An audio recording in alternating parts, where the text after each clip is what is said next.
What's good? It's your boy Fanon. Okay, man, we got a big fights coming up this weekend. We have Adrian Brawner versus Jesse Vargas. We have Jamal Charlo fighting Hugh Centino in a title eliminator for the WBC 160-pound division. Then we have the one that I'm going to talk about now, which is Gervonta Davis versus Jesus Cuellar for the WBA Super title. And I know that this is a channel in large part for people who are boxing heads, and in order to really understand the difference, to appreciate that statement, if you really appreciate what that means, the WBA Super title, you have to scratch your head and say, how could he possibly be doing that? This is one of the biggest, and I researched it. I know the answer to this. This is one of the biggest tricks I've seen the WBA pull since, I guess it's just amazing. There's no way that he should be fighting for the WBA Super title. Not by any logical reason should Gervonta Davis be fighting for this title.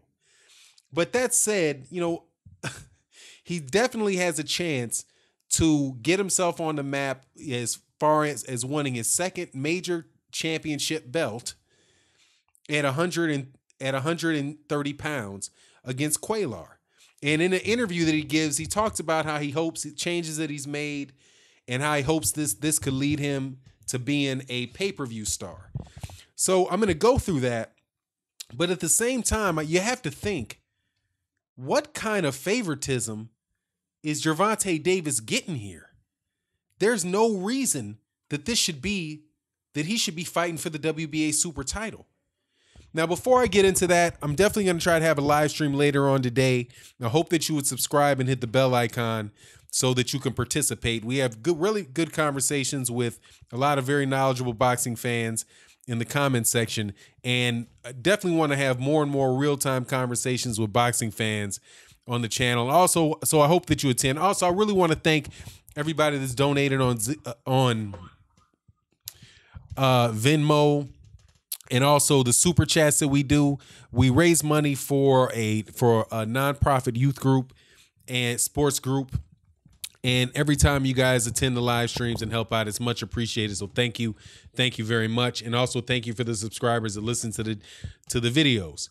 Now, let me go through this article that came out, and then it'll point to what I think is just, I don't want to say that it's corruption in boxing, but it's about as close as you can get to being able to affirmatively say that. Gervonta Davis feels he is the one to become the next American pay-per-view star. This is an article on the Boxing Insider by Bryant Romero. Gervonta Tank Davis is working his way and building towards becoming the next American pay-per-view superstar in boxing. His next step towards that journey is the chance to become a two-time world champion when he faces former champion Jesus Cuellar, 28-2 with 20 KOs, this Saturday at the Barclays Center in Brooklyn, in what organizers of the event say is for the vacant WBA World Super Featherweight title. That is confusing since the WBA already promised not to create any more belt titles, and if this bout is truly for the vacant Super title, then Mercado, the current world champion for the WBA at Super Featherweight, has been downgraded to regular title holder in favor of Davis challenging Cuellar, who hasn't fought in 16 months and is coming off of a loss in a lower weight category. Nevertheless, Davis, 19-0 with 18 KOs, is a significant favorite to win the bout, but admits he hasn't done much of studying of his next opponent. I'm not really into researching my opponents or other fighters other than the ones that I like. I just train hard and fight who's in front of me. I know a little bit about him. I know that he can hit, that he's not going to back down, and that he's a tough opponent. I believe he's my toughest opponent to date. On April 21st, we'll see if he's ready. I know for sure I'll be ready, Davis said. Davis is coming off his best years of professional prize fighter, winning his first world title last January when he stopped previously unbeaten Jose Pedraza in 7 rounds. He followed that up with an impressive stoppage win over mandatory challenger Liam Walsh in less than 3 rounds in his opponent's backyard. However, he ended the year with a minor setback in losing his world title on the scales and not having the most impressive performance against an undefeated but unheralded Francisco Fonseca. Because of the minor setback, Davis had decided to make a change heading into his second world title opportunity by heading to West Palm Beach to join veteran trainer Kevin Cunningham and train along with former 4-division world champion Adrian Bronner. I was actually going to go to Colorado to train, but Adrian invited me to come down here to West Palm Beach to check out the camp. He said I should come to Florida to train with him and Kevin, so I came down and saw Kevin's routine, and I really liked it. There are a lot of distractions in Baltimore, and I think they were a problem for me. I needed to straighten my head and focus on things I have to work on. It was time to set my camp somewhere else. I needed a change after my last fight. I let myself down. I learned to be a different fighter, more responsible. I let others down, but I think I let myself down more than anything, Davis said. With the change in scenery and more added discipline, expect a more explosive performance this time around from Tank Davis this Saturday. What the future holds for this exciting young fighter is what's truly intriguing, as rumblings that a falling out with current promoter Floyd Mayweather could perhaps produce a change in representation for the career of Tank Davis in the near future. Whatever happens, Davis obviously feels he's the one, the next great American pay-per-view star the boxing world is searching for. I want to win more belts. I want to become a big star in boxing. I am going to put my work in the gym, put on a great performance in the ring, and get back on track and become a world champion again. Being a world champion again is just a step closer towards my goal. I want to be a pay-per-view star. I want to be able to fight on pay-per-view against the big fighters and do big numbers. Now, I'm okay with that, man. I think that is a very, admirable goal for Gervonta Davis. And also I think that the guy made a smart decision by getting out of Baltimore and training with Kevin Cunningham. He could have went and trained with somebody else, and it could have been, a good situation for him as well. But I do like that he's taken responsibility, admitting that he had let himself down, that he let other people down, and that he was going to be very focused on his career and set towards achieving these goals. And so that's an outstanding thing. And I definitely favor him to win this bout with Cuellar. And the fact that Kevin Cunningham is saying that he's on weight, that he's going to make weight comfortably, he's making weight, and he's while eating, I think that's all good. And I look for him, to have a good fight this Saturday. I don't think it's going to be an easy fight, having looked at Cuellar and understand that this is a very rugged fighter, even though he is moving up a weight division and coming off of a loss and moving up in a weight division. That's I think it's going to be unless Gervonta Davis's power really carries the day, and Gervonta Davis's power and speed definitely could do that. I see it being a good fight, and one that Gervonta Davis should come out on top.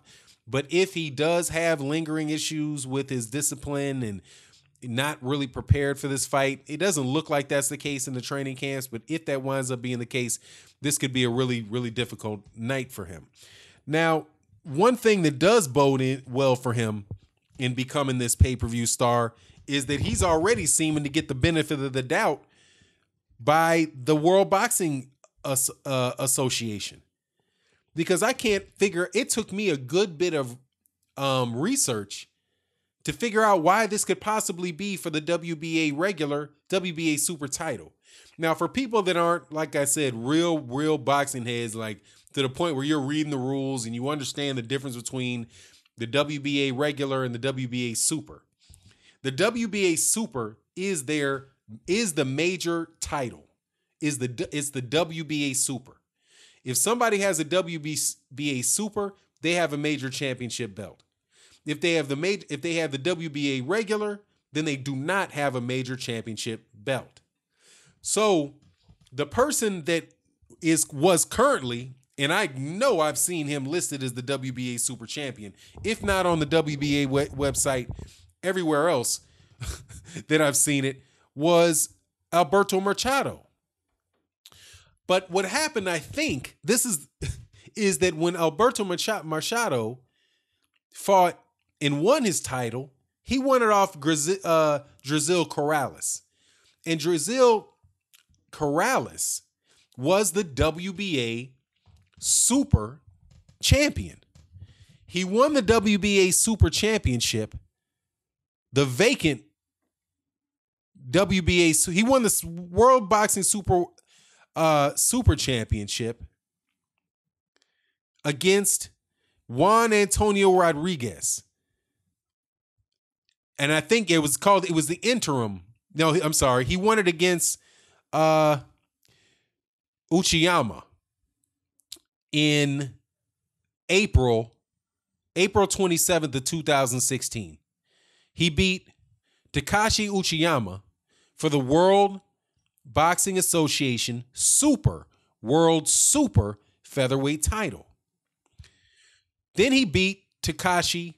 He beat Takashi Uchiyama again in December of 2016, again for the World Boxing Association World Super Featherweight title. Then he fought Robinson Castellanos, Robin Hood, World Boxing for the World Boxing World Super Featherweight title. Then he fought, and this is just the part I don't understand, Alberto Machado for the vacant World Boxing Association World Super Featherweight title, which means the regular title. But what happened in that fight was that this is just amazing, that the super champion failed to make weight in Druzil Corrales. He came a shade over he weighed in at 133 pounds. So the belt became vacant when Corrales failed to make weight. But what belt did he hold? He didn't hold the regular. He held the super. So somehow they just made the fight for the regular, even though the super is what became vacant. Hey, man, I have no idea the logic behind that. But now Gervonta Davis is going to fight for the major championship belt against this guy, against Jesus Cuellar, who's never even fought at 130 pounds before, and he came off of a loss in the weight division before against Abner Mares. But somehow the WBA is going to recognize Gervonta Davis as the super champ and have Machado, who beat the last super champ, listed as the regular. It's amazing. Now, I wouldn't be surprised at all. Now, I know there's this conversation that's going on about the WBA trying to get rid of championship belts. So I can't tell you that I'm sitting in the committee meetings with the WBA, but I would love to understand their rationale in this. You have, in another instance with the WBA, you have several people who are just regular champions. So you have, this is just so crazy. The heavyweight champion for the WBA Super is Anthony Joshua. The WBA regular champion is Manuel Char. There is no WBA regular champion at cruiserweight, just the super at Gassiev. But then they listed as the WBA IBF unified. Well, he's the unified champion. Then the WBA world champion, Bivol. There is no super champion at heavyweight, light heavyweight. Then you have George Groves, who's the super heavyweight at middleweight, and a regular in Zurich. And then at of course in middleweight, you have the super champion is Gennady Golovkin, but the regular champion is Murata. You have Islandi Lara. Well, actually, now it's Jared Hurd. This hasn't been updated, obviously. Jared Hurd is the super champion, and Brian Carlos Castano is the regular champion.